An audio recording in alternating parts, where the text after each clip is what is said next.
ያኔ በሰይዳችን ሰለላሁ ዐለይሂ ወሰለም የተቋጠረው ጠንካራው የወንድማማችነት ገመድ በጊዜ ሂደት እየላላ ሄዷል።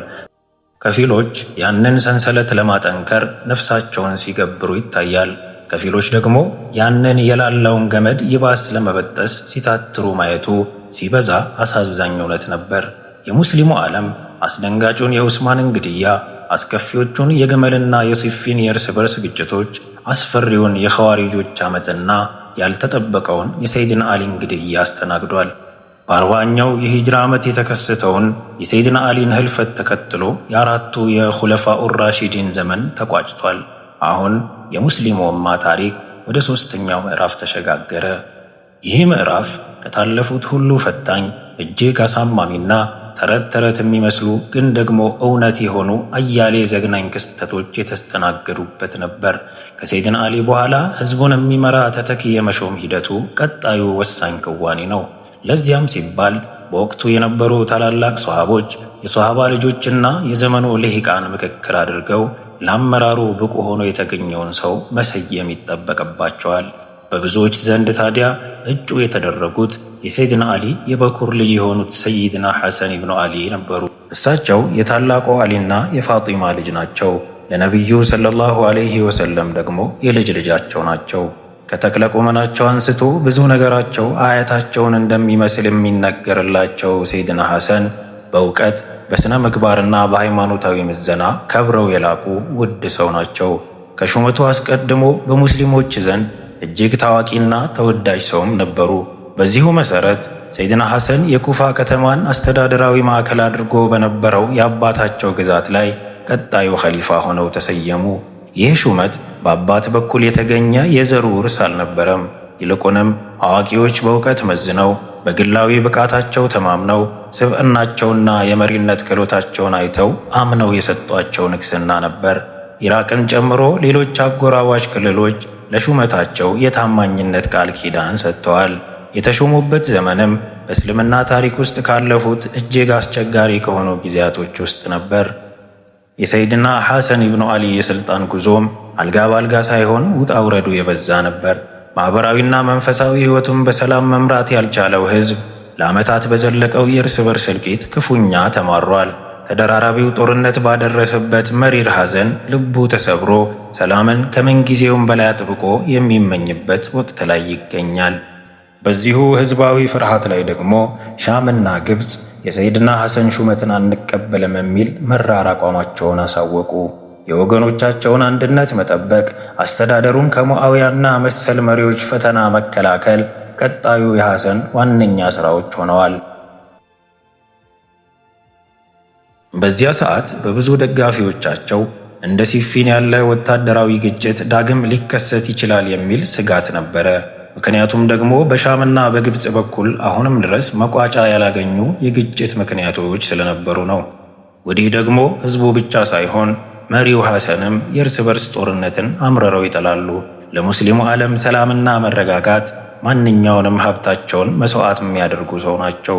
በፊተኛው ትውልድ ታሪክ መከሰቱን ሲሰሙት የሚዘገንናቸው የእርስ በርስ ጦርነት አሁንም በሳቸው ዘመን እንደሚቀጥል ማሰቡ ለልበ አዛኙ ሰይድና ሐሰን ፍጹም ዘግናኝ እውነታ ነበር።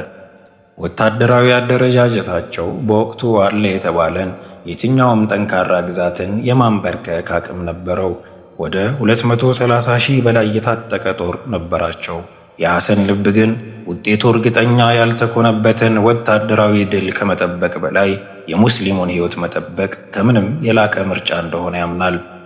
በየጊዜው እየተከሰቱና እየተደመጡ ያሉትን ሁኔታዎች ያጤኑት ሐሰንም ትልቅ ጦርነት ሊመጣ እንደሆነ ተገነዘቡ።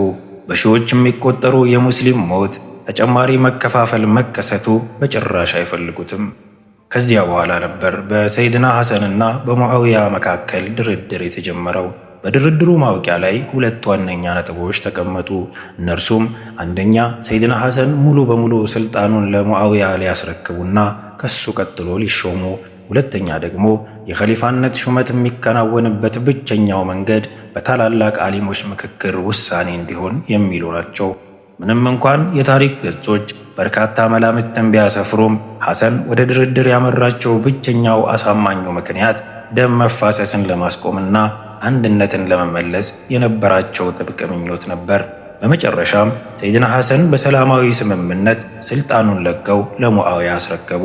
ሰይድና ሐሰን በከፈሉት መስዋዕትነት ሰበብ በተገኘው አንድነት ምክንያት ታሪክ ይህንን ዓመት የአንድነት ዓመት ሲል ሰይሞታል።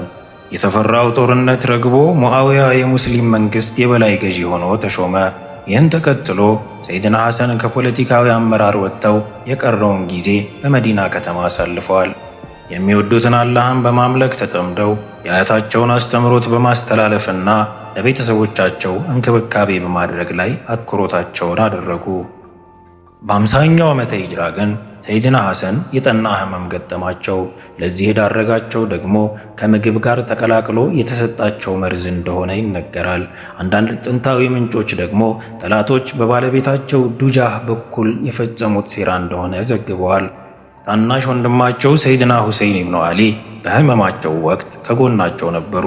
በተደጋጋሚም ማን እንደመረዛቸው ለመጠየቅ ሞክረዋል። በሙስሊሞች መካከል ተጨማሪ ግጭት እንዲፈጠር የማይሹት ሰይድና ሐሰን ግን ሚስጥሩን ለመግለጽ ፈቃደኛ አልነበሩም። በመጨረሻም ሰይድና ሐሰን ኢብኑ ዓሊ በ47 ዓመታቸው ይህችን ዓለም ተሰናበቱ።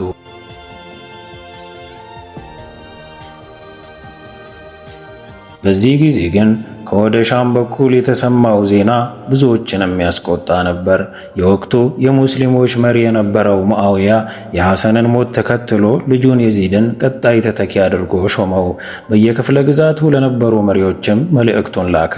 ለየዚድ የታማኝነት ቃል ኪዳን እንዲሰጡ ሕዝቦቹን ጠየቀ። በርካቶች ግን ኸሊፋዊ ስልጣን እንደ ውርስ የሚተላለፍ የግል ሀብት ሳይሆን የሕዝብ አደራ መሆኑን በማስታወስ ሙአዊያን አጥብቀው አወገዙ። በሌላ በኩል ሙአዊያ ከሰይድና ሐሰን ጋር ባደረገው ስምምነት ውስጥ የኸሊፋው ሹመት በአሊሞች ውሳኔ ይከናወናል የሚለውን ሕግ ጥሷል። ሙአዊያ ግን ይባስ ብሎ የየክፍለ ሀገራት ሕዝቦች የልጁን ሹመት እንዲቀበሉ ኃይላዊ እርምጃ በመውሰድ ማስገደድ ጀመረ። ይህ ድርጊት ሙአዊያን በጥብቅ ያስወቀሰ ተግባር ነበር። ከተለያዩ አቅጣጫም ተቃውሞ ገጥሞታል። መዲና የሚገኙ ታላላቅ ሶሃቦችና የሶሃባ ልጆችም እዚህ ላይ ግንባር ተጠቃሽ ነበሩ። ነገር ግን የአላህ ውሳኔ ቀደመና ሙአዊያ ይህችን ዓለም ተሰናበተ። ከዚያ በኋላ የዲመሽቁን ዙፋን ምግባረ ብልሹ፣ ዘወትር ከኸምር የማይለይ በጭካኔ የተካነ አምባገነንና ክፉ የሆነው የዚድ ኢብኑ ሙአዊያ ተቆናጠጠው። የሻም ግዛት ነዋሪያንም ንግሥናውን አጸደቁለት። አናጸድቅም ያሉት ክልሎች ላይ ደግሞ እንደ አባቱ ማስገደድ ጀመረ። ግን ደግሞ ለየትኛውም አምባገነን ጭቆና የማይበገር ለእውነት የቆመ በእምነቱ ድርድር የማያውቅ ይህንን ኢፍትሐዊ ውሳኔን የሚጻረር የታላላቅ ሶሃቦችና የልጆቻቸው ቡድን በሂጃዝ ቀጠና ውስጥ ይገኛል። እዚያ ላይ የሰይድና ዑመር ልጅ አብዱላህ ኢብኑ ዑመር፣ የሲዲቅ ልጅ አብዱራህማን፣ ታላቁ ሶሃባ አብዱላህ ኢብኑ አባስ፣ አብዱራህማን ኢብኑ ዙበይር ኢብኑ አልአዋም ይገኙበታል። ከዚህ በላይ ደግሞ የዚህ ቡድን ዋነኛ ኃይል የስማቸው ክብደት ከማንኛውም ሰው የሚበልጥ የሆኑ አንድ ታላቅ ሰው አሉ። እሳቸውም ታላቁ ጀግና የሰይድና አሊ ፍሬ፣ የፋጢማ ጌጥ፣ የነቢዩ ሰለላሁ ዐለይሂ ወሰለም አበባ የሆኑት ሰይድና ሁሴይን ኢብኑ ዓሊ ናቸው። የዚህ ስብስብ ጥንካሬ የተረዳው የዚድ ደግሞ በግዳጅ ሊያሳምናቸውና ኸሊፋነቱን ሊያጸድቁለት ተደጋጋሚ ሙከራዎችን አደረገ። የሚሳካ ግን አልነበረም። እነኚህ በሳል ሶሃቦችና የሶሃባ ልጆች የኢስላማዊ አስተዳደርን መዋቅር ከስር መሰረቱ የነቢዩን ሰለላሁ ዐለይሂ ወሰለም አስተምህሮን ተከትሎ ካልሆነ በስተቀር በዚህ መንገድ የሚደረግ ሹመትን እንደማይቀበሉ አስረገጡ። የዚህን ስብስብ አስፈሪነት የተረዳው የዚድ ኢብኑ ሙአዊያ የዚህ ኅብረት የበላይ ሰው የሆኑት ሰይድና ሁሴይንን ለመግደል ሴራውን ጠነሰሰ። ለዚህ ተልእኮ የሚሆኑ ፈርጣማ ወታደሮችን መርጦ አስታጥቆ ነፍሰ ገዳዮችን የያዘ ልዩ ኃይል አደራጀ። እነርሱም ሰይድና ሁሴይንን ለማደን በስውር ወደ መዲና ከተማ ጋለቡ። ሰይድና ሁሴን አስተዋይ ሰው ናቸው። የየዚድን የክፋት ጥግ ጠንቅቀው ያውቁታል። የተደገሰላቸውንም ሴራ በጊዜ ተረድተውታል። ለዚህም ሲሉ ወዳጆቻቸውንና ቤተሰቦቻቸውን ይዘው ወደ መካ ከተማ ተሰደዱ። በእርግጥ መካ ላይ መቆየታቸው የተረጋጋ ደህንነታቸውን የሚያስጠብቅ እንዳልሆነ ያውቃሉ። ቢሆንም ግን ለጊዜው መካ ላይ ህብረት ሰርተው ጥንቃቄ ሳይለያቸው ቀናቶችን ማሳለፍ መርጠዋል። ይህን ጊዜ ታዲያ በርካቶች ሰይድና ሁሴንን ኸሊፋ የሆኑ ዘንዳ ተማጽኗቸዋል።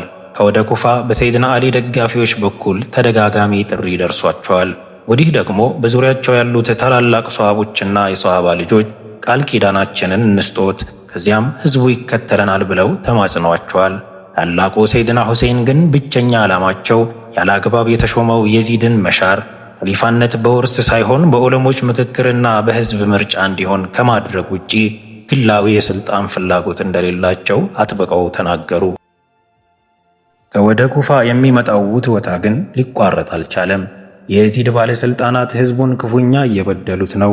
ንጹሃኖች ላይ የግፍ ናዳ እየወረደ ነው። ይህ ህዝብ ደግሞ ለመሪነት የሚመርጠው እርሶን ነው። እባኮትን ወደኛ መጥተው በእርሶ መሪነት አንድነት እንስራ፣ ይህን ጸያፍ አገዛዝም አብረን እንታገለው የሚል አሳዛኝ መልእክት የያዘ ደብዳቤ ሰይድና ሁሴን ጋር ደረሰ። ሰይድና ሁሴን ህዝቡ በዚህ ልክ በግፈኞች መበደሉን ሲያስቡ አዛኙ ልባቸው ባባ፣ አንዳች የኃላፊነት ስሜትም ተሰማቸው። በሌላ በኩል ደግሞ እሳቸው መካ ከተማ ላይ ቢቆዩ የየዚድ ነፍሰ ገዳዮች መምጣታቸው አይቀርም።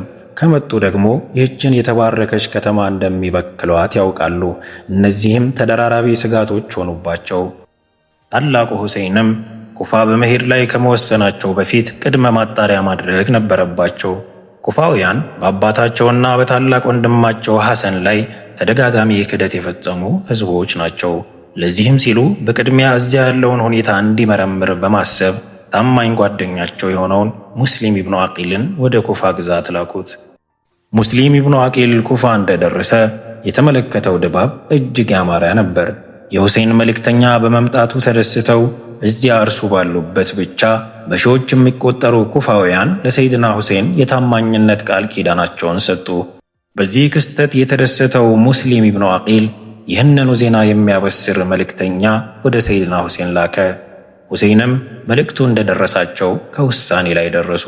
ቤተሰቦቻቸውንና ታማኝ ወታደሮቻቸውን ይዘው መካን ተሰናብተው ወደ ኩፋ ጉዞ ተነሱ። በዚህ ጊዜ በዙሪያቸው የነበሩት ሰሃቦችና ወዳጆቻቸው ወደ ኩፋ እንዳይሄዱ በማለት አጥብቀው ጠይቀዋቸዋል። ከባድ አደጋ እንደሚኖር ስጋታቸውን አስቀምጠዋል። ሁሴን ግን አቋማቸው የጸና ነበር።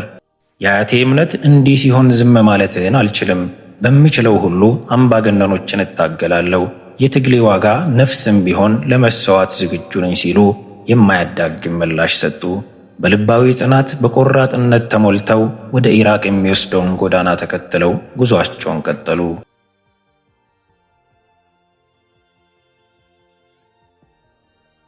ኩፋውያን ለሁሴን ቃላቸውን እንደሰጡ ለሰማው የዚድ ነገሩ በዝምታ የሚታለፍ አልነበረም። ወዲያውኑ ዑበይዱላህ የተባለ የጦር አዛዡን አስታጥቆ ኩፋ ገብቶ ተልእኮውን እንዲፈጽም አዘዘው። ዑበይዱላህም በሺዎች የሚቆጠሩ ወታደሮችን ይዞ የኩፋን ከተማ ወረራት። ኩፋውያንም በአደባባይ እንዲሰበሰቡ አድርጎ አዋጁን ተናገረ። ከዛሬ ጀምሮ ኩፋ በመሪያችን የዚድ ኢብኑ ሙዓዊያ ቁጥጥር ስር ናት። እኔም ግዛቱን እንድመራ ተወክያለሁ።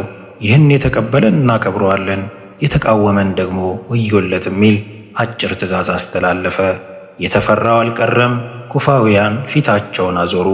በየዚድ ጦር የተብረከረከው ሕዝብ ለሰይድና ሁሴን የገባውን ቃል ወዲያ ብሎ በየዚድ ጦር ቁጥጥር ስር ወደቀ።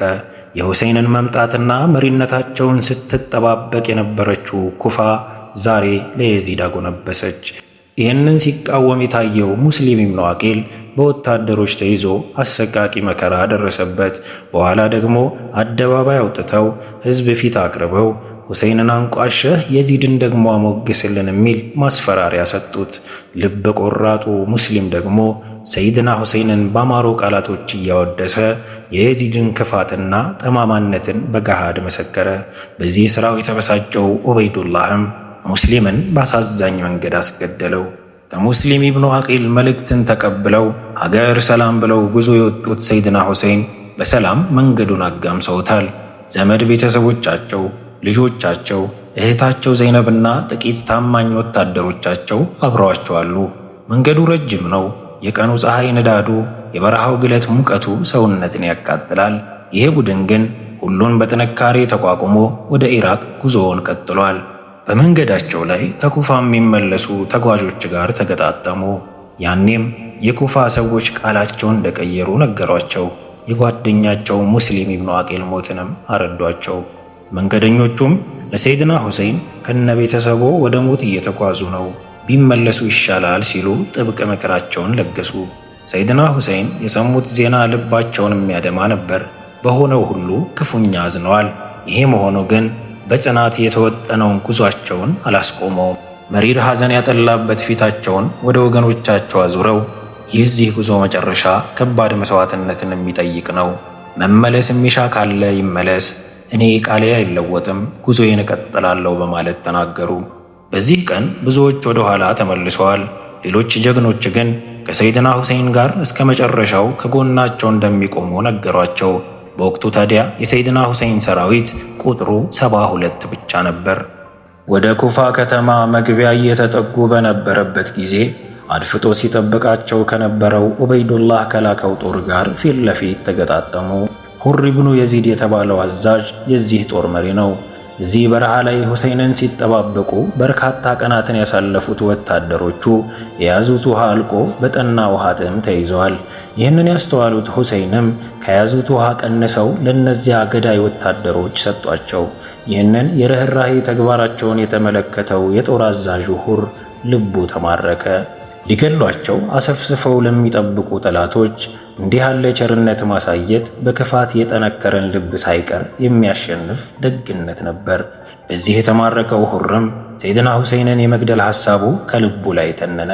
አቋሙን ቀይሮ ወዳጃቸው ሆኖ አረፈው። ቀጥሎም ወደ መዲናም እንዳይመለሱ፣ ወደ ኩፋ ከተማም እንዳይገቡ በሌላ በተቃራኒ አቅጣጫ እንዲጓዙ መከራቸው። ያኔም ሰይድና ሁሴን ቀኙን መንገድ ተከትለው ተጓዙ። ከዚያም ከኤፍራጥስ ወንዝ 4 ኪሎ ሜትሮችን ርቃ የምትገኝ አንዲት ሜዳ ላይ ሰፈሩ። በ61ኛው ዓመተ ሂጅራ የሙሐረም ወር 2ኛ ቀን ነበር። ከስፍራው ሲደርሱ የቦታውን ስያሜ ጠየቁ። ከርበላ ሲሉ መለሱላቸው። ታላቅ በላ የምታስተናግድ ሜዳ መሆኗን ተገንዝበዋል። ከቀናት በኋላ የየዚድ ጦር በሁሉም አቅጣጫ ከበባቸው። ምንም አይነት እንቅስቃሴ እንዳያደርጉ አራቱም አቅጣጫ በታጠቁ ወታደሮች ተዘጋ። ከቀን ወደ ቀን የሰራዊቱ ቁጥር ከመቶዎች ወደ ሺዎች አድጓል። በእሳቸው በኩል ደግሞ 72 ብቻ ናቸው። በዚህ ሁኔታ ቀናቶች አለፉ። ሕፃናት በውሃ ጥም ነደው አምርረው ማልቀስ ጀመሩ። እናቶች ባዶ የውሃ መያዣቸውን እያዩ በተስፋ ያማትራሉ። ግን ደግሞ ጠብታ ውሃ የሚገኝበት ምንም አይነት መንገድ የለም።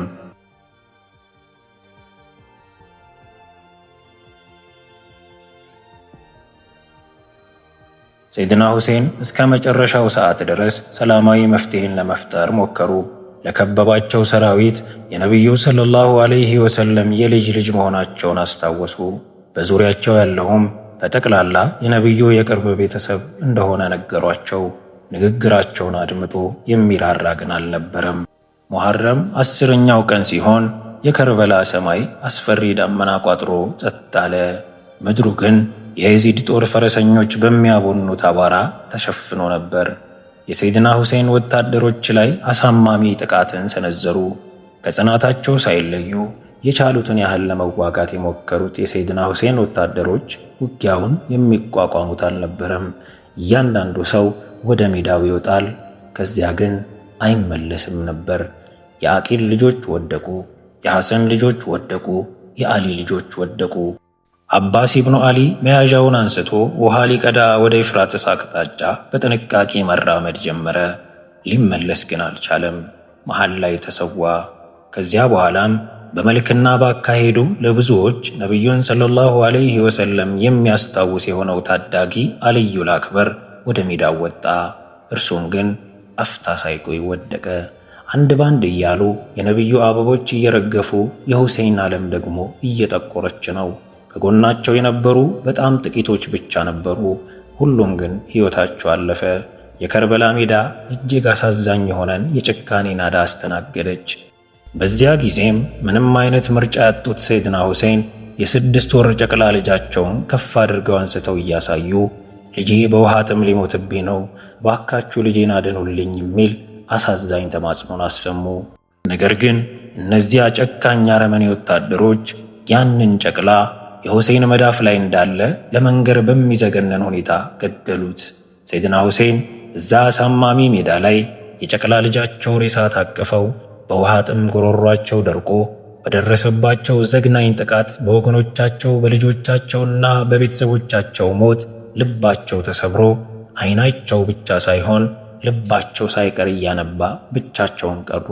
አብዛኛው የሰውነታቸው ክፍል ቢቆስልም እንደምንም ታግለው ለመቆም ሞከሩ። አሁንም ከፊት ለፊት ርኅራኄ የማያውቁ ነፍሰ ገዳይ የሆኑ ጠላቶች፣ ከኋላቸው ደግሞ የቤተሰባቸው ድንኳኖች ነበሩ። በዚያ ቅጽበት ከርበላ ሜዳ ላይ የቆሙት ይሄ ሰው አንድ ተራ ተዋጊ አልነበሩም። የታላቁ ኸሊፋ የአልዩል ሀይደር ልጅ የረሱላላህ ሰለላሁ ዐለይሂ ወሰለም ፍሬ የሆኑት የሲቲ ፋጢማ ልጅ የነቢዩ ሰለላሁ ዐለይሂ ወሰለም እቅፍ ውስጥ ያደጉ የእርሳቸው የልጅ ልጅ የዓይናቸው ማረፊያ የጀነት ወጣቶች አለቃ የተባሉት ሰይድና ሁሴን ኢብኑ ዓሊ ነበሩ። በመጨረሻም እዝነት የማያውቁ እነዛ አረመኔ ነፍሰ በላዎች ሰይድና ሁሴንን እጅግ አሳማሚ በሆነና በሚያሳዝን ሁኔታ ገደሏቸው። ገድለውም ብቻ አልተዋቸውም። አንገታቸውን ለብቻ ቆርጠው አውጥተው የተቀረውን ሰውነታቸው ከታትፈው ጣሉት። በከርበላ ሜዳ ላይ የነቢዩ አበቦች ለጆሮ በሚሰቀጥጥ ለመንገር እንኳን በሚዘገነን ሁኔታ ተጨፈጨፉ። የከርበላ አሸዋማ ሜዳ በአለል ቤቶች ደም ጎርፍ ተጥለቀለቀች።